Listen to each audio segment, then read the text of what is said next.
సద్గురు జ్యోతిషాలయం నుండి 2025 జూన్ రాశి ఫలితాలని మనము ఈరోజు తెలుసుకోబోతున్నాం. జాతకం అంటే ప్రతి ఒక్కరికి కూడా ఒక భయం. ఈ నెల నాకు ఎలా ఉంటుంది, వ్యాపారం ఎలా ఉంటుంది, ఉద్యోగం ఎలా ఉంటుంది, ఆర్థికంగా ఎలా ఉంటానని ఒక భయం ఉంటుంది. దాన్ని తీసేయడం కోసమే ఈ యొక్క నెలవారీ గోచార గ్రహస్థితులు. జ్యోతిషాస్త్రరీత్యా ద్వాదశ రాశుల్లో 11వ రాశి అయినటువంటి కుంభరాశి మిత్రులారా, మీరు ధనిష్టా నక్షత్రం 3-4 పాదములు, శతభిషా నక్షత్రం 1-2-3-4 పాదములు, పూర్వాభాద్ర నక్షత్రం 1-2-3 పాదాలకు జన్మించిన మీరు కుంభరాశి వారిగా పరిగణించబడుతున్నారు.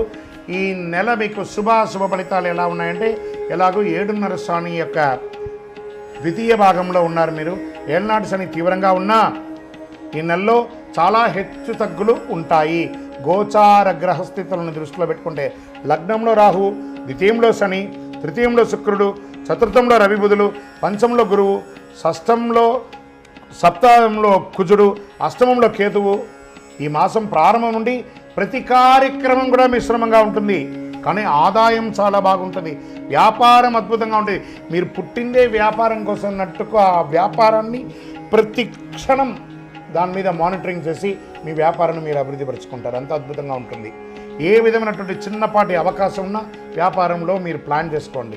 ఎక్స్పాన్షన్ ఆఫ్ యువర్ బిజినెస్, ఈ యొక్క స్టాక్ క్లియరెన్స్ ఎలా చేయాలి, కొత్త వ్యాపారం ఎలా చేయాలి, కొత్త వాళ్ళకి ఎలా చేయాలి. ఈ నెల మీకు వ్యాపారానికి ఒక ట్యూన్ ఇచ్చాడనుకోండి భగవంతుడు. ఉద్యోగులకి ట్రాన్స్ఫర్స్, ప్రమోషన్స్ ఉన్నాయి. సమ్ టైమ్స్ అకాల ప్రమోషన్లు కూడా, అకాల ట్రాన్స్ఫర్స్ కూడా ఉంటాయి. కష్టానికి తగిన ఫలితం ఉంటుంది. నిరుద్యోగులకు మంచి ఉద్యోగం వస్తుంది. ఏళ్ళనాడు శని వల్ల కొన్ని సమస్యలు ఎదురైనా మనోధైర్యంతో దూసుకెళ్తారు. మీరు భాగస్వామి విభేదాలు, ఉద్రిక్తలు, వివాదాలు ఎదుర్కొంటారు.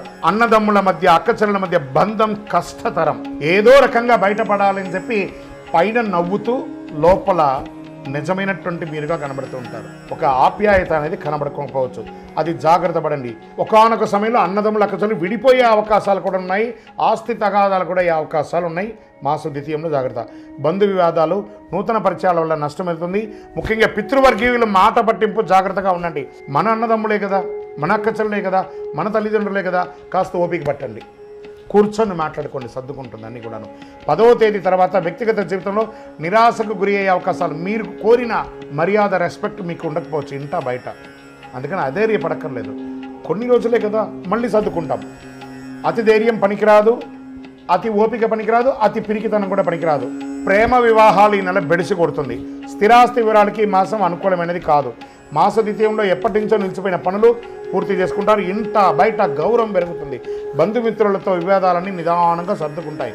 రహస్య శత్రువులను గుర్తించి రాజకీయాల నుండి కాపాడుకుంటారు. విదేశాల్లో నివసించేవారు మంచి మార్పులు పొందుతారు. భూములు, రియల్ ఎస్టేట్ క్రయ విక్రయాల్లో జాగ్రత్త. పెట్టుబడి పెట్టేటప్పుడు జాగ్రత్త. మీ సీక్రెట్స్ మీలోనే ఉంచుకోండి, కానీ ఇతరులకు చెప్పకండి. మా వాళ్ళే కదా అని జాగ్రత్త. అసాంఘిక కార్యక్రమాలు జాగ్రత్త. వివాహేతర సంబంధాలు జాగ్రత్త, దానివల్ల అవమానపడతారు. ఆరోగ్యాన్ని నిర్లక్ష్యం చేయొద్దు. విద్యార్థులకి చాలా ఇది ఒక మంచి సమయం కూడా చెప్పచ్చు. మంచి అవకాశాలు వస్తున్నాయి, మార్పులు వస్తున్నాయి. వెయిటింగ్ లిస్ట్లో ఉన్నటువంటి మీ యొక్క మార్క్స్ కానీ, లేదా రిజల్ట్స్ కానీ, లేదా వీసా కానీ, లేదా ఉద్యోగం కానీ, అవన్నీ కూడా యాక్టివేట్ అయ్యి అద్భుతం అవుతున్నారు. క్రీడాకారులకి చాలా అద్భుతమైనటువంటి సమయం చెప్పచ్చు. రాజకీయ నాయకులకి కాస్త మిశ్రమం అండి. ప్రజాక్షేత్రంలో వెళ్ళేటప్పుడు నోరు అదుపులో పెట్టుకోవడం మంచిది. తస్మాత్ జాగ్రత్త. షేర్ మార్కెట్ మిశ్రమం. మీడియా రంగం వారికి మిశ్రమం. ఐటీ రంగం వారికి కాస్త ఆశాజనకం. అదృష్టం రోజులు జూన్లో 1, 3, 7, 9, 13వ తారీఖులో బాగుంటాయి. అదృష్ట సంఖ్యలు 3 మరియు 7 బాగా ఉంటుంది. చంద్రాష్టమం 4వ తారీఖున 7:35 నుండి 6వ తారీఖున 8:06 రాత్రి వరకు చంద్రాష్టమం ఉంటుంది. జాగ్రత్త. ఆదిత్య హృదయం వినండి. విష్ణు సహస్రనామ పారాయణం చేయండి. సుదర్శన మహాయంత్రాన్ని ప్రార్థన చేయండి. పేద విద్యార్థులకి బట్టలు కానీ, పుస్తకాలు కానీ ఇవ్వండి. మీ ఇష్ట దైవంలో, కులదైవం దగ్గరికి పోయి మీ వయస్సు ఎంత ఉందో అంటే దీపాలు వెలిగించండి. 48 రోజులు పూజ చేసినటువంటి అతి శక్తివంతమైనటువంటి కరుంగాలిమాలను ధరించండి. ఆరోగ్యంగా, ఐశ్వర్యంగా, విజయంగా, అద్భుతంగా ఉంటారు. ఇంకనూ మీ యొక్క వ్యక్తిగత జాతకానికి కింద కనబడుతున్నటువంటి నెంబర్కి పేరు, date of birth, time of birth, place of birth WhatsApp చేయండి. మీరందరూ కూడాను ఆయురారోగ్య ఐశ్వర్య భోగభాగ్యాలతో ఉండాలని అఖిలాండ కోటి బ్రహ్మాండ నాయకుడు శ్రీ ధర్మశాస్త్ర అయ్యప్ప స్వామి వారిని ప్రార్థిస్తున్నాం. మీరు తిరుపతికి వచ్చినప్పుడు అయ్యప్ప స్వామి వారి 18 అవతారముల దేవాలయాన్ని బ్రహ్మశ్రీ డాక్టర్ చంద్రమౌళి గురుస్వామి గారు నిర్మించి సమాజానికి అంకితం ఇచ్చారు. జీవకోన అనే ప్రాంతంలో తిరుపతిలో రైల్వే స్టేషన్ నుండి, బస్టాండ్ నుండి 3 కిలోమీటర్ల దూరంలో ఉంటుంది. రండి, దర్శనం చేసుకోండి, అనుగ్రహం పొందండి. విజయోస్తు.